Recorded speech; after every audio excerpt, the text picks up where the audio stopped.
A quick warning, yes, there are going to be spoilers in this video. Sometimes I do things like this and I get a comment or a tweet or something like that, people going, I can't believe it, I clicked that video, I didn't know what was going to go on, even though the clue is in the title. So I'm being nice and I'm letting you know.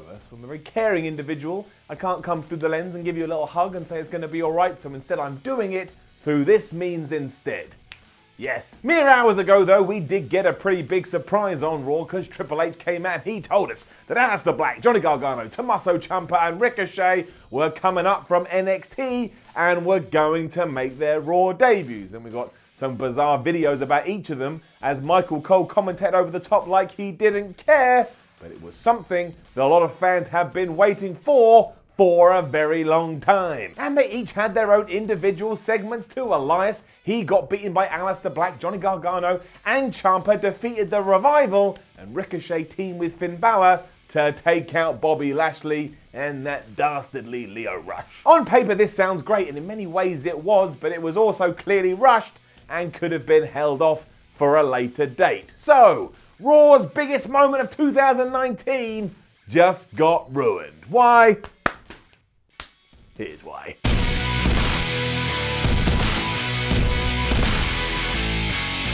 Everybody and their dog is talking about the crowd in Lafayette, Louisiana, and how they didn't really make much noise from start to finish. And it did absolutely suck on one hand, but on the other, this one, if you were somebody in that crowd and you decided to take this and stick it to your ass because you didn't want to make any noise, then that is your choice. You spend your hard-earned money and then you're allowed to do whatever you like within reason. Like, you can't be a giant dick. With that said, the importance of having a hot audience when you know you're going to do a big angle is off the chain. So why WWE decided to do it on this evening is an absolute mystery. That's probably what the Evolution lyrics were all about. Because let's be honest, let's face it, who thought we were going to get a massive reaction in the Cajun Dome or whatever the hell it's called? And if somebody didn't know that, how did you not know that? Even I knew that, and I'm some schmuck here yelling into a camera lens in stupid England. We all know that if you want a debut guy like this, there are a few cities that are absolutely primed for it. New York, Chicago, Philadelphia. Not only are they brilliant wrestling towns, but they've also hosted actual NXT takeover events where people have flocked to see said pay-per-views because they're invested in the NXT talent. If you do it there, you're just doubling the odds that when Johnny Gargano does come out, everybody is going to lose their minds. And that's what we were missing from last night. That's what we needed. And sure, you can't account for where you're actually physically going to be when a good idea is pitched, but there's a little thing called taking your time and going, wow, that is good. That will really work, but let's not do it now because we're not in the right location. You have the power to do that. You have the power of choice. And if nothing else, having these four guys walk out to crickets was not the right one. It was the wrong one. It was always going to be the case that a mainstream WWE audience wasn't going to know who these people were, but that's why it was doubly more crucial that we ensured they got the right reaction. Because let's say you're Brad, right? Hi Brad, how you doing? You're the casual WWE fan, you watch Raw, sometimes you watch SmackDown, but overall, you're just happy to tune in and chew out when your thumbs can be bothered. If you see Ricochet for the first time and people are responding to him like the king that he is, all of a sudden,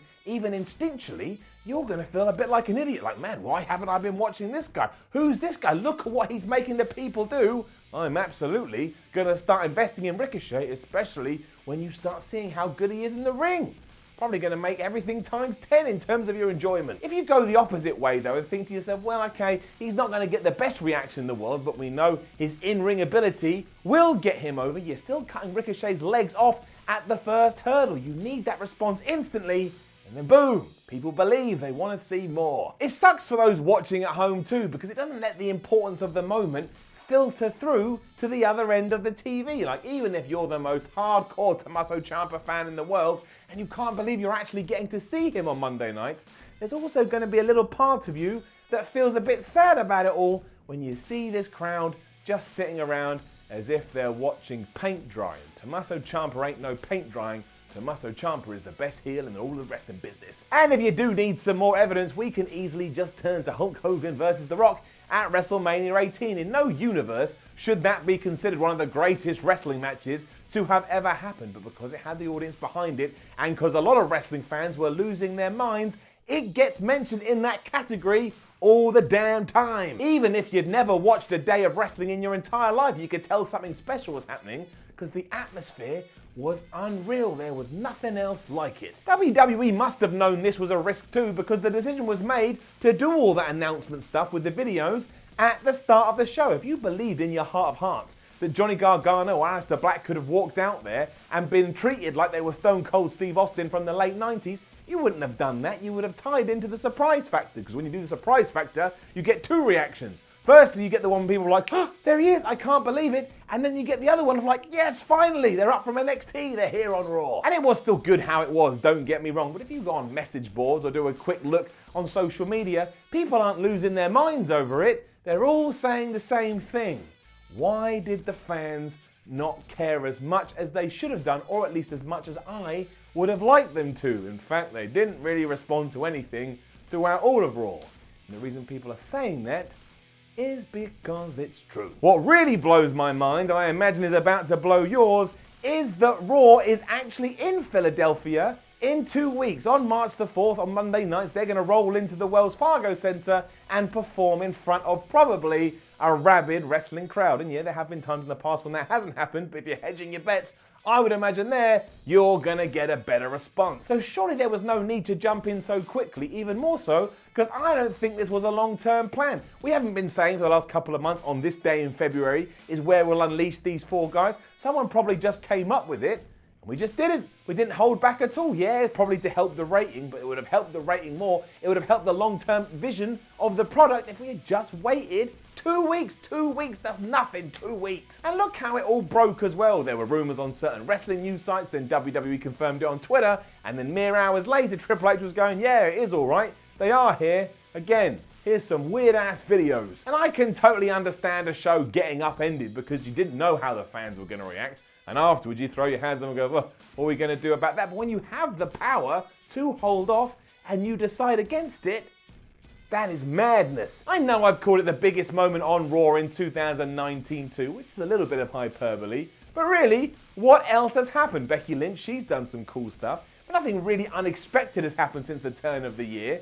This was the unexpected thing, and it's already being met with shrugged shoulders and a little bit of apathy. Apathy! Not that I don't think it's going to hurt any of them in the long run. They're all too talented, they're all too skilled. They will go on to get themselves over. They did it down in NXT, they did it on the independent scene. They can absolutely do it on Raw or on SmackDown. And we have seen stuff like this before. You can turn the clock back to like 2013, 2014, and you can watch when Neville, Sami Zayn, Tyler Breeze and Tyson Kidd came out on Monday nights, and no one gave a crap about that either, and look what they did afterwards. On the flip side though, you can also go and watch Kevin Owens' debut, and when Kevin Owens debuted on Raw, it was like there'd been a magnetic shift and no one knew what was going to happen next. He changed the very foundations of Raw, and everybody wanted to know what it all meant. So if I'm going to choose one, I will always pick the Kevin Owens direction. Just because we screwed up once before doesn't mean we should be okay when we screw up again. If nothing else, we needed more ready in the tank to establish these guys as stars, and I don't think we gave it to them. And I also want to know what this means for EC3. I've been told for the last few months that EC3 was the next big call-up from down in NXT, and so far, he hasn't even been allowed to talk. Hell, he's had 2 matches, and one he beat Dean Ambrose, and one he lost. All the other time, he was flexing in front of the mirror, and we all like to flex in front of the mirror, but it doesn't make for a good character arc. He wasn't even mentioned on the show this week, and Dean Ambrose now was off fighting with Drew McIntyre. Let's take Lacey Evans into that too. Her new thing is she walks down to the bottom of the ramp, turns around, and walks back up. Which, somewhat devastatingly, is slowly starting to make me laugh. If I start enjoying that, somebody find me and please put me out of my damn misery, or just give me a chocolate. I just don't like to see great concepts go to waste, and that's my fear right now. And again, they'll be fine, but I don't think they made the splash that WWE needs right now, especially when it comes to ratings. So instead, it was more like that stupid movie with Daryl Hannah, and that was about mermaids falling in love. That has no place in wrestling, you got the wrong splash. Now, don't forget to leave a comment below and let us know what you think about all the NXT call-ups. Did WWE did well? Did they screw it up? Have an argument, it's all right, but be kind and be friendly. Like, share, and subscribe. Head over to whatculture.com and read yourself some articles. Then go over here to Twitter. Follow What Culture WWE on Twitter there, at What Culture WWE. And then you're already here on YouTube. Go and watch more wrestling videos on What Culture Wrestling. My name is Simon from What Culture. Thank you very much for watching. And if you have made it this far, I just want to underline, I think all four of these guys are super talented. They'll probably stay down at NXT for a little bit and smash it there. And they will smash it on Raw or SmackDown because that's what they do. There's a reason we all talk about them all the time. They're very, very good pro wrestlers. But you only get one chance to make your first impression. And the rug here was pulled out from under them. And now we got to get the rug, dust it off, give it a clean, put it back and go, let's try again. Especially because 2 weeks, WWE, 2 weeks, you're in Philadelphia. Why do you do this to me? Why do you think I lost my damn hair to begin with? Actually had nothing to do with wrestling. It was to do with Mother Nature and my father. It's called genetics. And there's not a day goes by that I don't get mad at you, Graham. That's my dad, but I understand, you know, it's from Granddad. Look, it's just a thing. It's a Miller thing. We lose our hair. I'll see you soon.